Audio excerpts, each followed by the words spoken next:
Salut les amis, j'espère que vous allez bien. Moi ça va.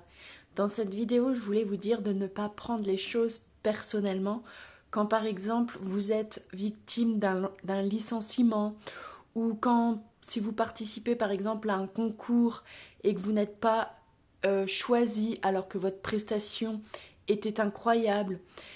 Pourquoi? Parce que nous sommes de plus en plus à avoir une âme de plus en plus pure et par conséquent, surtout les jeunes qui sont nouvellement incarnés, beaucoup de vieilles âmes et par conséquent, c'est des âmes qui ont guéri et vu que ce monde, enfin cette société jusqu'à maintenant était malsaine, eh bien parfois vous allez déranger un patron de par votre évolution spirituelle, de par votre avancée, de par le fait de réveiller certaines vérités chez un patron ou dans une société qui n'ont pas forcément envie de voir pour évoluer, ou alors par peur que vous leur voliez entre guillemets la vedette. Par exemple, si vous participez à un concours de chant ou de danse, ou peu importe le concours, eh bien, peut-être que le jury va choisir quelqu'un qui n'aura pas forcément fait une meilleure prestation que la vôtre, mais le jury se sentira touché par la prestation, par exemple, de l'autre personne, parce que cette personne aura une souffrance qui résonne avec la personne du jury. Et par effet miroir, eh bien, ils ont comme quelque chose en commun qui fait que le jury, par exemple, va choisir l'autre personne alors que votre prestation était tout aussi bien.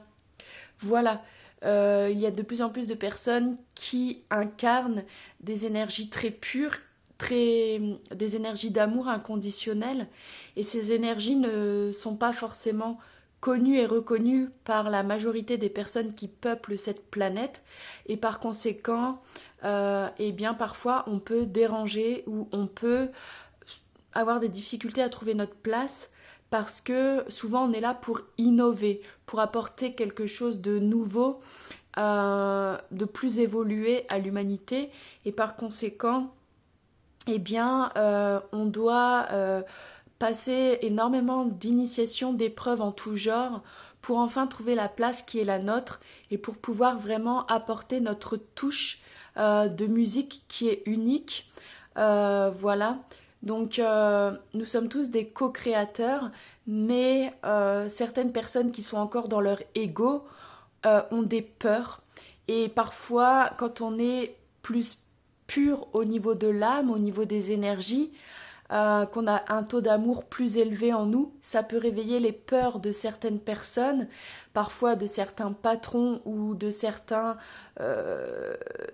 collègues ou même des amis ou des gens des fois de notre famille qui peuvent se sentir en compétition contre nous, avec nous, ou qui peuvent se sentir en insécurité par peur, eh bien,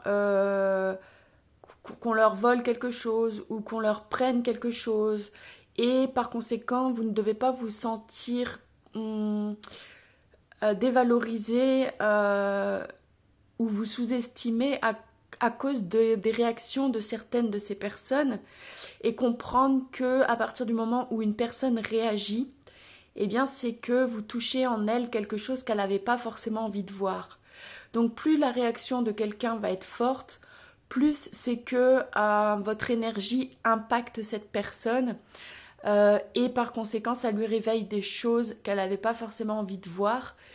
Et voilà, c'est vraiment une question de vibration, d'énergie. Moi je sais que des fois, je sais que mon taux vibratoire est de plus en plus élevé, et parfois rien que je passe à côté d'une personne, eh bien j'entends des choses dans mon esprit, des réactions de cette personne par rapport à moi, comme du dégoût ou de l'énervement, alors que j'ai rien fait, je suis juste passée à côté de cette personne. Mais à partir du moment où il y a eu une petite connexion, quelle qu'elle soit, eh bien quand vous incarnez un taux d'amour très fort, eh bien ça peut réveiller les blessures de la personne, même si c'est un parfait inconnu que vous croisez dans la rue, et par conséquent cette personne peut avoir des réactions inappropriées, et il faut apprendre vraiment à ne pas le prendre personnellement.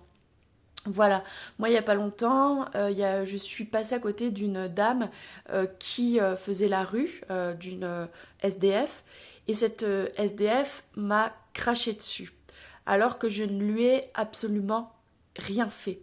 Pourquoi? Parce que cette personne qui était dans des énergies de souffrance, eh bien comme moi je suis passée avec mon taux vibratoire d'amour, ça lui a réveillé ses souffrances. Et la réaction qu'elle a eue, c'était de me cracher dessus. Je me suis du coup retournée, j'ai été voir cette personne et je lui ai demandé pourquoi elle avait fait ça et je lui ai juste dit que j'étais désolée mais que moi je lui avais rien fait. Et quand je lui ai dit ça, eh bien elle a réalisé que c'était vrai et alors eh bien elle a commencé à pleurer. Et voilà, et c'est pour vous dire que en fait quand quelqu'un vibre l'amour, il réveille les souffrances d'une personne qui n'a pas encore guéri certaines choses. Et ça peut... voilà. Et en fait, moi-même à l'époque, hein, quand j'étais en souffrance, quand quelqu'un vibrait l'amour, des fois ça pouvait m'entraîner des réactions aussi d'énervement, de colère. C'est pour ça que je ne juge pas ces gens. Parce qu'en fait, c'est des cycles et on est dans un cycle de souffrance. Après, on est dans un cycle où on est guéri, ou inversement, hein, des fois on peut être bien et puis on peut chuter, etc. Tout est cycle dans la vie et c'est pourquoi il faut toujours faire preuve de vigilance et toujours faire en sorte de garder l'équilibre. Voilà, donc je voulais vous transmettre ça dans cette vidéo. Donc ne prenez jamais les choses personnellement, continuez quoi qu'il arrive à faire de votre mieux, à incarner l'amour le plus possible mais ne forcez jamais hein, quelqu'un qui n'est pas prêt à recevoir cet amour. Je vous fais de gros bisous et je vous dis à bientôt.